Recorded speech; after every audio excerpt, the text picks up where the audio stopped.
Olá amigos, aqui é Augusto do canal Mensageiro, tudo bem com vocês? Hoje vamos trazer uma análise apurada da oração de Paulo, com suas chaves metafísicas. Essa interpretação vem da palestra de Neville Goddard, de data desconhecida. Fiquem comigo até o final. Cerca de 15 ou talvez 20 anos atrás, ouvi o arcebispo da Canterbury falar na Trinity Church, em Nova York, que fica no topo da Wall Street. Ou seja, eu ouvi na TV, não participei do serviço. E ele tomou como tema aquela grande bênção de Paulo, tirado do último versículo do capítulo 13 de 2 Coríntios. A graça do Senhor Jesus Cristo, e o amor de Deus, e a comunhão e participação no Espírito Santo estejam sobre vocês todos. E ele a tratou lindamente. Ele é um homem culto e educado, mas tratou isso nesse nível. E todos adoraram. Foi perfeitamente maravilhoso. Se eles conhecessem a bênção. De vez em quando vou jantar na casa das pessoas, se elas têm o costume de dar graças antes do jantar, às vezes me pedem para dar graças. Bem, eu usarei invariavelmente essa bênção. Eu não explico. Se eu explicasse a eles, eles ficariam mortificados. Pois aqui, esta mais elaborada bênção de Paulo é uma descrição de uma experiência, que foi o fato central da vida de Paulo. Este é o centro do trabalho, pois ele foi perseguido pelo grande amante. Apesar de sua resistência, apesar de suas evasões, ele foi encontrado. Então é isso que ele disse em sua bênção. Ele deseja que todas as pessoas do mundo tenham essa experiência, pois esse é o método de regeneração de Deus. Não é explicado, mas esse é o método de regeneração. Deixe-me citá-lo novamente.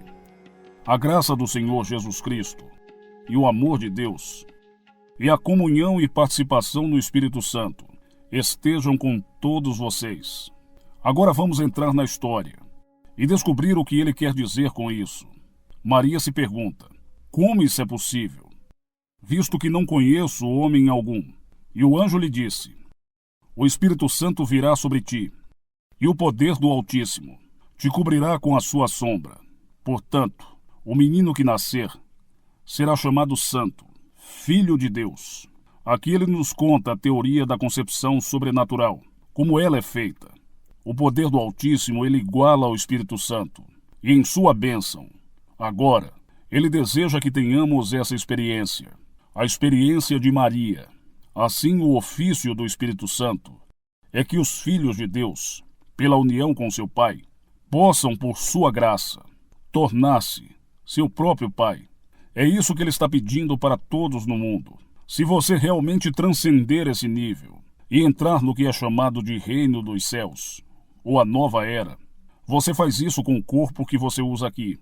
E você só pode fazê-lo por uma transformação completa e uma transformação radical que se realiza pela união com o Pai. E ele nos diz: o Pai é todo amor e amor de Deus. Esse é o Pai. Ele enfatiza o Espírito Santo como o ofício pelo qual essa união é realizada. Como nos conta a história de Maria, que o Espírito Santo virá sobre você e o poder do Altíssimo o cobrirá com a sua sombra. Agora o poder do Altíssimo é chamado de Cristo Jesus, pois nos é dito: Cristo é poder de Deus e a sabedoria de Deus. Quem me tocou? Pois eu percebo essa força. Esse poder criativo saiu de mim, porque alguém o tocou. Aqui está um ato criativo real. Nesse nível, isso até ofende algumas pessoas. Mas no nível mais alto, é o evento mais radiante, glorioso e estático que você pode conceber, pois você está sendo elevado a um nível totalmente diferente. Nesse nível, pareceria imoral. E aqui a história está nos dizendo, se conhecemos a história como se deve conhecê-la, que aquele que saiu de sua mãe, como você é contado na história, foi para ela esposo. Ele era seu próprio pai. Eu e meu pai somos um. Pois ele não disse: todas as coisas são feitas por ele, e sem ele não foi feito nada do que foi feito. Então aqui, quem é Maria? Não somos Maria, Não. Somos a encarnação de Deus, de quem Deus escondeu sua face apenas por um momento, por um certo período de tempo. Como nos é dito no capítulo 54 do livro de Isaías: Cantai, ó estéreo, e os que não deram à luz, irromper no canto. Você não esteve em trabalho de parto, pois o seu Criador é seu marido. O Senhor dos Exércitos é o seu nome. Então aqui somos os estéreis. Nós não trouxemos a promessa. A promessa era um filho. Essa foi a promessa feita a Abraão, o começo de tudo. E o homem espera, espera e espera. E desiste em desespero, porque não deu à luz ao filho. Agora ele nos diz que a hora chegou. E quando chegou, então há um método definido, pelo qual ele aparece no mundo. E o grande te encontra. E o Supremo te encontra. E apesar de suas evasões e sua resistência, você agora é um com ele. Há uma união entre o Pai e o Filho, pois ele fará do Filho um com ele mesmo. E esta união é o abraço do amor. Então ele incorpora os 3 estados. E o amor de Deus, ele coloca isso na bênção. E o amor te abraça. Isto é, pelo ofício do Espírito Santo, que te fecunda, pois você se funde com o Pai e se torna um corpo com Ele. Essa fusão é unidade. Você o veste exatamente como vestiria uma roupa, como lhe é dito nas Escrituras. Todos os que são batizados em Cristo se revestem de Cristo. Assim, o primeiro evento registrado no Evangelho, depois do prelúdio da missão de João, é o do batismo. Esse é o batismo. Assim nos é dito quando João está chegando ao fim de seu quadro. Aquele sobre quem você vira o Espírito descer e permanecer, ele te batizará com o Espírito Santo. Assim, o primeiro evento registrado no Evangelho, depois do prelúdio da missão de João, é o do batismo. Este é o batismo. Assim nos é dito quando João está chegando ao fim do seu quadro. Aquele sobre quem você vira o Espírito descer e permanecer, ele te batizará com o Espírito Santo. Aqui está um segredo. Ele diz que é um mistério. Ele vos batizará com o Espírito Santo. Ele é o Espírito Santo. Portanto, é ele quem te engravida. Digamos, ele vai te fazer gestar, com um abraço depois de você ter respondido corretamente, que é o amor. É a melhor coisa do mundo.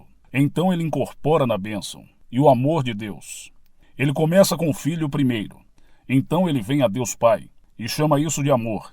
Então ele vem ao Espírito Santo e ele chama isso agora de participar do Espírito Santo. E ele chama isso de companheirismo, uma união.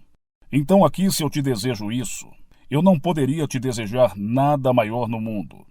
Pois se esse desejo foi concedido essa noite, eu poderia então profetizar se você permanecer nesse mundo a partir desse mundo. Ainda será 30 anos, a partir daquele momento em que o desejo foi concedido. Quando você é abraçado e há essa união com o Pai, e 30 anos depois você vai realmente trazer o sinal do seu nascimento do alto, passa-se apenas alguns meses, depois que você traz à tona a consciência de ser Deus o Pai. Assim são necessários 30 anos para que o desejo seja atendido. E assim o Grande está nos procurando e nos chamando, um a um, apesar de nossas resistências e evasões. Ele disse: eu escondi meu rosto de você por um curto período, mas agora eu lhe darei meu amor eterno, e nunca mais o tirarei de você. Então, cantai, ó estéreis, rompe em cantar, você que não deu à luz, que não esteve em trabalho de parto. Então aqui está uma maravilhosa bênção de que as pessoas, levando-a a este nível, não têm noção da profundidade dela. O que Paulo está realmente desejando para todos no mundo, pois ele termina a bênção com todos vocês. Não é só alguns. Que todos tenham essa experiência. Ele está descrevendo uma experiência que foi realmente fundamental. Era básico em sua vida. Isso mudou todo o seu mundo. Ele nunca conheceu o Antigo Testamento, até que essa experiência aconteceu. E então, na plenitude do tempo, ele irrompeu. Então ele entendeu o que aconteceu com ele 30 anos antes. Eu sei, Quando aconteceu comigo, eu só anotei. Eu não entendi a experiência. E o verdadeiro conhecimento não é meramente experiência, mas a compreensão da experiência. Eu ponderei e falei sobre isso. Eu contei aos outros sobre isso. E eles desprezaram essa ideia. Ah, foi só um sonho vívido. Foi só um sonho vívido, Neville. Tudo bem. Para eles, um sonho vívido. Eu ainda o mantive vivo na minha mente. E ponderei sobre isso. E eu vivi com isso e 30 anos depois, até um mês, ele entrou em erupção. E aquele abraço que aconteceu 30 anos antes, que foi uma fecundação de meu pai, se desdobrou dentro de mim e eu descobri o eu sou, como meu próprio pai. Eu sou o pai. Ele se entregou a mim. Esse é o propósito de Deus. Dá-se ao homem diariamente, sem intermediário, apenas diretamente. Então esses três mencionados nessa bênção são apenas um. Não é sobre isso que os templos falam. Cerca de 3 pessoas. Este é simplesmente um. São 3 ofícios. Um é o ato criador. Um é Deus Pai. Amor. Amor infinito de origem impensável. Você não pode conceber a origem disso. Então aqui está o Filho, aquele que realmente é gerado e que descobre ser seu próprio Pai. Então você fala desses mistérios nas Escrituras. Como pode um homem ser seu próprio pai? Como ele pode ser o pai do seu pai? Todas essas perguntas são feitas nas Escrituras. E se essa bênção for aceita e realizada por alguém aqui essa noite, eu posso profetizar para você. Se você permanecer nesse mundo por 30 anos, ou se você partir desse mundo, serão 30 anos entre a aceitação dela, o cumprimento disso quando você é abraçado. Então a expressão disso. Então você saberá que é Deus Pai. Então no final não há nada além de Deus Pai, nada além de Deus. Então aqui essa declaração simples e maravilhosa de todas as bênçãos. Eu diria que cada carta dele sempre tem alguma bênção. Começa com ele, ou ele termina com ele. Ou talvez começo e fim. Mas esse é o mais elaborado de todos. Então, no meu caso, eu sempre direi, mas nunca explico.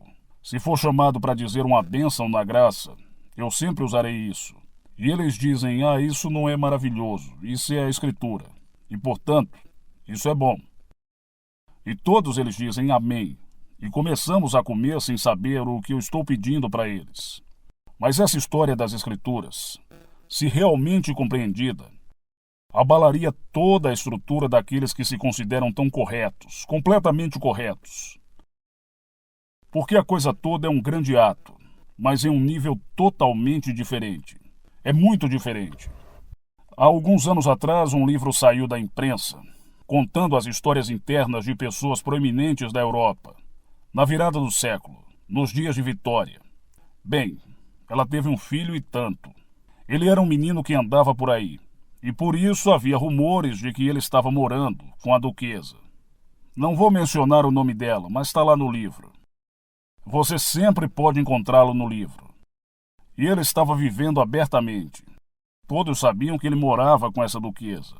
Mas o duque não podia fazer nada, porque afinal, ele era o príncipe. E uma senhora intrometida foi para a senhora Patrick Campbell, que era muito proeminente naqueles dias. Ela era uma atriz, aceita em todos os círculos. E aí disse a ela que tinha ouvido que o nosso príncipe está morando com a duquesa. Isso não é uma coisa horrível? Ela estava culpando a duquesa. E a senhora Campbell disse, eu não me importo com o que eles fazem, contanto que eles não façam isso na rua e assustem os cavalos. Agora ela entenderia essa bênção. A senhora Campbell entenderia. Outros seriam simplesmente como aquele que fofocou e contou a ela sobre isso, que estavam tão perturbados, que esse homem estava vivendo abertamente com a duquesa. Então, quando se conhece o lado interno da história da Bíblia, você vê a coisa toda como um grande ato criativo, que o pai realmente tem uma união com seus filhos, para que os filhos sejam um pai. E eles são chamados um a um, para tal união. Eu os chamarei um por um, ó filhos de Israel.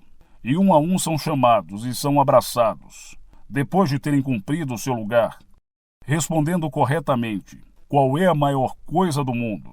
Você está na presença da maior coisa do mundo. Você está na presença de Deus, e Deus é amor infinito. E o amor infinito lhe faz a pergunta. Bem, aí você não consegue pensar em nada, além do amor em sua presença. Aí você responde amor. Então ele te abraça.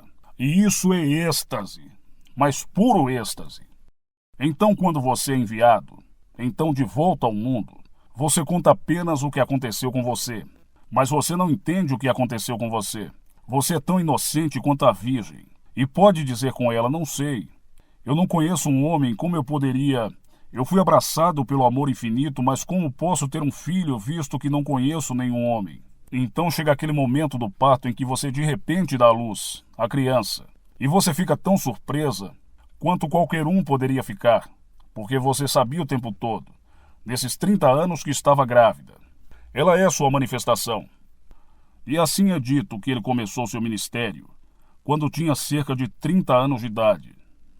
Então tudo é dito perfeitamente nas Escrituras, mas é tudo esboçado. Está tudo previsto.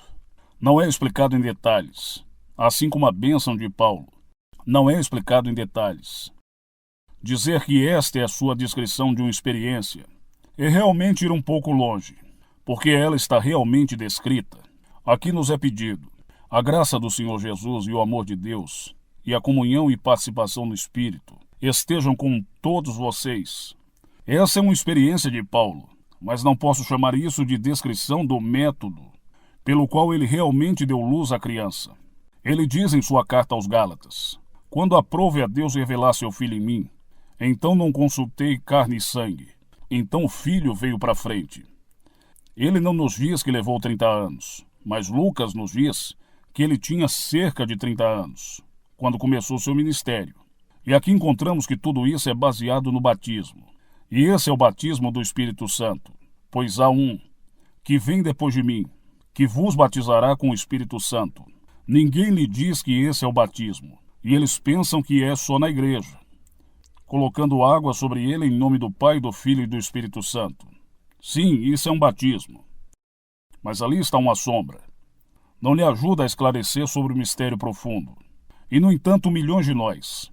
Eu fui batizado quando tinha 3 ou 4 semanas de idade. Minha mãe insistiu que meu filho, quando ele tinha 2 anos, deveria ser batizado, ou então ele não iria para o céu. E ela levou isso literalmente nesse nível.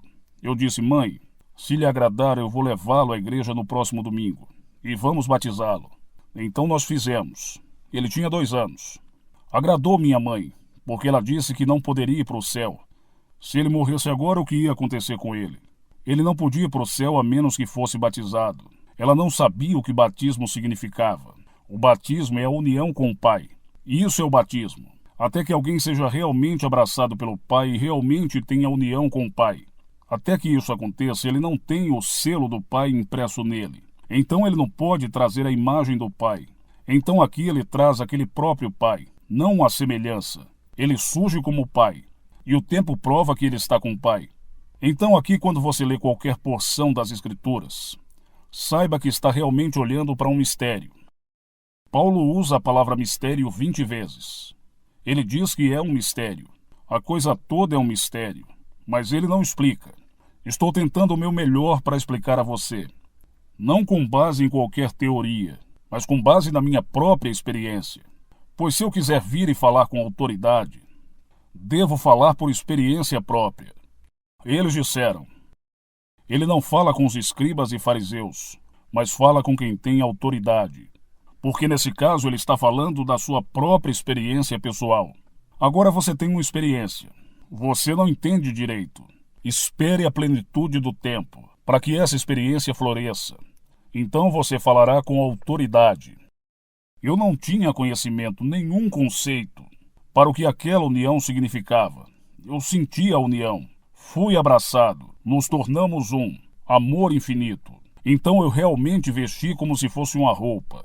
O ser que me abraçou. E o ser que me abraçou foi o amor.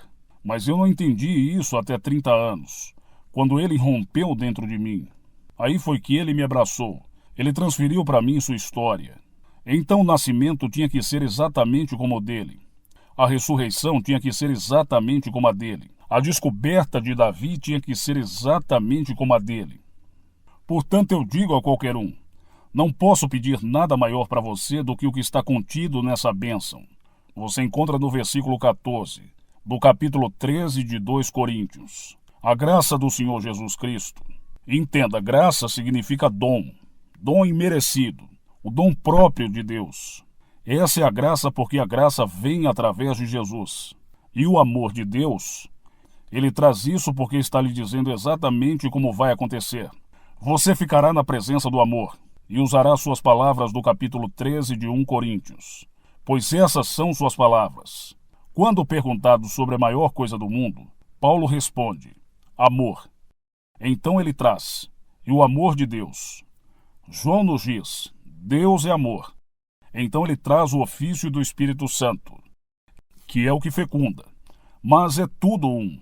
Entenda que os três são um. Você está na presença de um ser, então você é abraçado. Mas todas essas coisas estão presentes. O dom está lá, o dom está sempre lá, que é a graça do Senhor Jesus. O amor está abraçando você, então o amor de Deus está presente. Então a impregnação real está presente, que é o Espírito Santo. Pois o Espírito Santo virá sobre ti, e o poder do Altíssimo te cobrirá com sua sombra. Portanto, o que de vós há de nascer será chamado Santo, Filho de Deus. Bem, quando o Filho sai dessa forma, o Filho então desabrocha no Pai, e ele é Deus Pai, e ele se torna Deus Pai. Então essa é a história daquela simples e maravilhosa bênção, que você pode ler em questão de segundos. E eu peço que você guarde isso na memória. Se você for convidado a dizer uma graça, apenas diga. Leva apenas uma questão de 10 segundos para dizer isso. Então todos se juntarão a você e dirão amém. E você não precisa explicar isso a eles, porque eles ficariam chocados, como qualquer pessoa ficou chocada ao ouvir a reação da senhora Patrick Campbell, a duquesa. Então aqui pegamos esse mesmo tema e o colocamos agora nesse nível. Fui abraçado e eu trouxe à tona a natureza daquele que me abraçou. Então agora você se coloque em um clima de empatia, como alguém que você quer ajudar. Entre no clima. Não seria maravilhoso se ela ou ele fossem isso ou aquilo? Traga-os diante dos olhos da mente. E você, normalmente, não os abraçaria naturalmente por causa da sua boa sorte? Você não ia parabenizá-los? Mas eu pessoalmente sou dado a abraçar as pessoas. Então não é difícil para mim abraçar qualquer um. Eu os abraço porque tenho vontade. Eu só quero fazer isso. Então eu abraço e então sinto a emoção de que eles me contaram sua boa sorte. Bom, pegue a mesma técnica e traga para o olho de sua mente. Coloque-se primeiro em um clima de empatia, não de simpatia. Empatia. Você está se regozijando com eles. Então, como eles lhe dizem, e em sua mente você ouve, você os abraça. Então os abraça. E sente a emoção que é sua, porque eles alcançaram seu objetivo nesse mundo. Eu posso fazer isso com homem ou mulher igualmente. Na verdade, quando eu abraço os homens, meu pai ou qualquer outro, eu sempre beijei. Meu pai ou um amigo, eu sempre beijei. Eu nunca me importei. Eu não entraria atrás da porta para beijá-lo.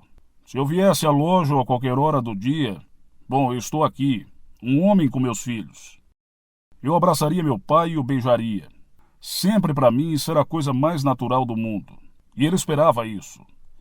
Se o encontrasse na Quinta Avenida, sempre beijava meu pai. Nunca foi estranho. Bem, você teve alguma restrição sobre isso. Eu sempre fiz isso.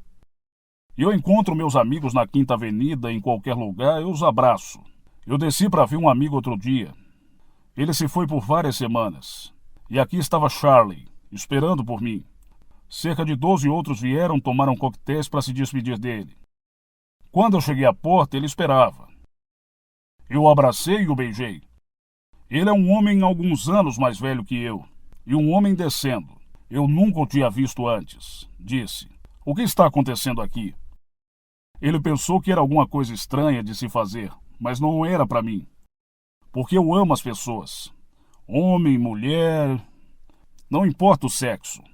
É tudo a mesma coisa para mim. Então, no meu caso, eu posso praticar isso facilmente porque é natural para mim simpatizar com alguém. Sentir uma emoção porque eles realmente têm o que querem nesse mundo. E quando me sinto trabalhando até esse ponto, é como um verdadeiro ato criativo. Não seria maravilhoso? Então, naquele momento, eu os abraço e sinto a emoção por eles. Não por mim, é para eles. Mas naquele exato momento eu transmiti a eles tudo o que estou sentindo. Eles têm que trazê-lo adiante. Eles trarão ao mundo deles que eu estava sentindo quando eu o abracei, assim como trouxe à tona o que meu pai sentiu quando me abraçou. Então ele me abraçou e eu fui levado além de qualquer conceito no mundo do que diz respeito ao êxtase. Você não pode conceber o êxtase. E foi isso que ele sentiu por mim. Ele estava realmente dentro de si mesmo. Tudo o que ele tinha, ele me deu. Era o seu propósito. Então, dar-me a si mesmo. E o método pelo qual revelaria aquele ser que ele me deu era um método definido. Primeiro, ele me despertaria dentro do meu túmulo, meu próprio crânio. Então eu sairia, e os símbolos que ele predisse nas Escrituras me cercariam. Então, com um passo adiante, descubro minha paternidade. Eu sou, não olhando para um pai. Eu sou o pai. Eu sou ele. Então vem mais um, e tudo isso se desdobra dentro de mim. Porque eu estou com ele e ele está comigo. Então aqui essa noite, essa simples bênção, eu não posso pedir nada maior para você. Bem, você escolhe. Se você quer ser bilionário, tudo bem. Então é um bilionário. E talvez você deixe amanhã para outra pessoa gastar. E talvez você queira ser famoso nesse mundo e ter todos os jornais falando sobre você com suas fotos. Então, desaparecer amanhã. Bem, isso não pode desaparecer. Isso é para sempre. Então eu poderia pedir algo maior para você do que essa bênção e citá-la com sinceridade, significado. E ele incluiu todas as pessoas do mundo quando disse com todos vocês. É o que encerra a bênção. Mas essa noite você pode colocá-lo da maneira mais prática e usá-lo com amor, para todos que encontrar. Apaixone-se por qualquer pessoa que você conheça. Apenas se apaixone por eles. Então você não precisa conhecê-los socialmente, mas ame-os. Porque por trás da máscara está um irmão. Atrás de cada máscara está seu irmão que está na eternidade, e você fará isso por ele. E assim você o abraça aqui. Então um dia nosso Pai o abraçará, e ele se tornará o Pai. Ele não pode se voluntariar para isso. Ele está fugindo disso, pois o vasto mundo está fugindo dele. Mas o grande vai os encontrar, um após o outro. E quando ele os encontra, apesar de seus protestos, ele os abraça. Então, no intervalo de tempo, que a gravidez dura 30 anos, eles trarão o filho. Então aquele filho somente vai se revelar a ele. E ele vai ter a confirmação disso 139 dias depois. Ele é o Pai. Quando você lê que aquele sobre quem você vira o Espírito Santo descer e permanecer, esse é quem te batizará com o Espírito Santo, é assim que todos são incorporados nesse corpo e se tornam aquele que está fazendo a impregnação, pois ele é o Pai. Após a incorporação e o nascimento do alto, a partir desse momento, ele faz parte desse poder criador de Deus, que é usado na impregnação. Então todos estão vindo, um por um, e todos nós seremos usados naquele corpo, pois há um corpo, um espírito, um Senhor, e é Deus, Pai de todos. Você sabe, nossos grandes poetas, eles contam isso em uma própria maneira maravilhosa, e é tão escondido. Atrevo-me a dizer que todos os presentes viram Júlio César. E você leu. Aqueles que passaram pelo ensino médio, sem dúvida. Você leu Júlio César. Você viu as fotos ou a peça na Broadway. Eu vi isso na tela e tive a oportunidade de procurar algo em Júlio César, na semana passada. Então peguei minha concordância com Shakespeare e disse que poderia encontrar o que eu estou procurando no primeiro ato, logo na segunda cena. Então eu comecei. Então meus olhos caíram sobre um pequeno discurso simples de César. E aqui sobre o que estamos falando essa noite estão as palavras de César, quando Shakespeare os colocou na boca de César. Não se esqueça da sua velocidade, Antônios, para tocar a calpurnia, pois nossos anciões dizem: os estéreos tocados nessa caçada sagrada, sacuda sua maldição estéreo, eles se livrarão de sua maldição estéreo. Então não esqueça da tua velocidade, Antônios, toca na calpurnia, pois Calpurnia é esposa de César, a estéril. Ela era estéril. Então não deixe de tocá-la, pois nossos anciãos dizem: os estéreos tocados nessa caçada sagrada, sacudi sua maldição estéril. Bem, não é esse o estudante da Bíblia. Todos os grandes poetas são estudantes da Bíblia e são inspirados a contá-la à sua maneira. Então aqui foi colocada esta declaração na boca de César: se pudesse tocar, bem, o Pai me tocou. Então minha esterilidade chegou ao fim, pois eu dei à luz a criança. E ele estava simplesmente pegando o capítulo 54 de Isaías e o colocando em suas próprias palavras maravilhosas, na história de César. Agora vamos entrar no silêncio.